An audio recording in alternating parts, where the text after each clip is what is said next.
Once upon a time, in a small, crystal-clear lake surrounded by green hills and colorful wildflowers, there lived a tiny red fish named Ruby. Ruby's shiny red scales glimmered brightly, making her the most noticeable fish in the lake. She was full of curiosity and always dreamed of discovering every hidden corner of her little world. Ruby lived near a bed of water lilies with her best friends, Finley the frog and Swishy the silver fish. "Ruby," Finley often said, "you're always exploring.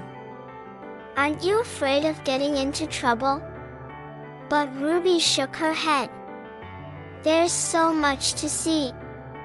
I want to know every part of the lake," she replied with excitement. One sunny morning, Ruby decided to explore the deepest part of the lake, a mysterious place called Whispering Waters. "Be careful," warned Swishy. "I've heard there's a grumpy old turtle who lives there." "I'll be careful, I promise," Ruby said. With a flick of her tail, she set off, her red scales shimmering in the sunlight. As Ruby swam past the reeds and playful minnows, she noticed something unusual, a long, shiny net moving slowly through the water. A fisherman was casting his net near the edge of the lake. Before Ruby could turn away, she found herself trapped. The net wrapped around her, and she felt herself being pulled upward. Ruby's heart pounded. She wriggled and twisted, trying to escape, but the net was too tight.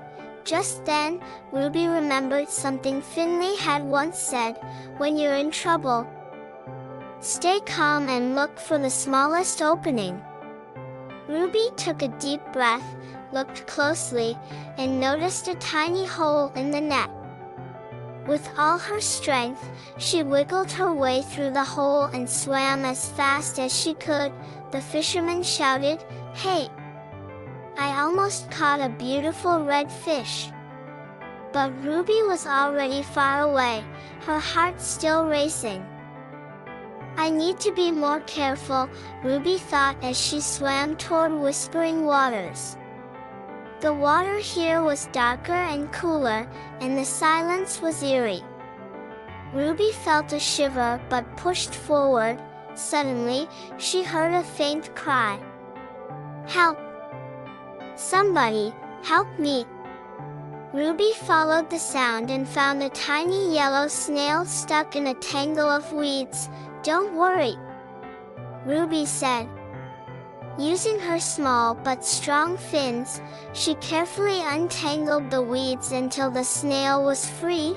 "Thank you, kind fish," said the snail. "My name is Sunny. I was looking for food when I got trapped. You're very brave to come here." Ruby smiled. "I'm Ruby. I'm exploring the lake. Do you know anything about Whispering Waters?" Sunny's tiny eyes lit up. "Oh yes.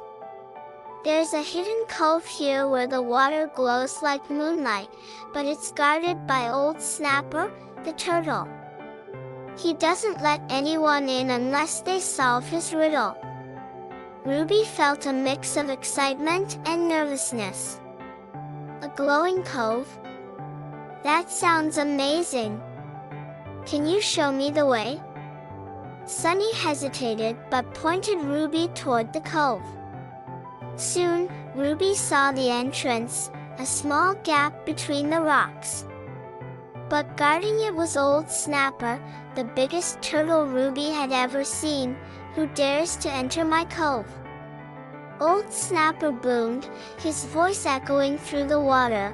Ruby gulped but swam closer. "I'm Ruby. I've heard about the beauty of this place. I promise not to disturb anything. I just want to see it." Old Snapper narrowed his eyes. "Many have tried to trick me. But if you can answer my riddle, I will let you pass. Fail, and you must leave at once. Ruby nodded nervously. I'll try. Old Snapper recited the riddle. I have no legs, but I can run. I have no bed, but I love the sun. I have no mouth, yet I still roar. What am I? Ruby thought hard. No legs but can run. No bed but loves the sun. No mouth yet roars. Suddenly, she exclaimed, a river. It's a river. Old Snapper's eyes widened in surprise. You are clever, little fish. Very well, you may enter, but only for a short time. Ruby swam past Old Snapper into the cove, and her eyes sparkled with wonder. The cove was filled with glowing moss that lit the water in soft shades of blue and green. Tiny fish with shimmering fins darted around, and delicate pink flowers floated on the surface. Ruby felt like she was in a dream. This is the most beautiful place I've ever seen, she whispered. As the sun began to set, Ruby knew it was time to return home. She thanked Old Snapper and swam back through whispering waters, past the reeds and minnows, and finally back to her friends. Ruby, you're safe. Finley and Swishy exclaimed. Ruby told them all about her adventure, the fisherman's net, the brave little snail Sunny, and the magical glowing cove. The lake is full of surprises, Ruby said, but I've learned it's important to be careful and to respect the creatures who live here. Her friends smiled, proud of Ruby's bravery and kindness. From that day on, Ruby became known as the red fish with a big heart and even bigger courage. The end.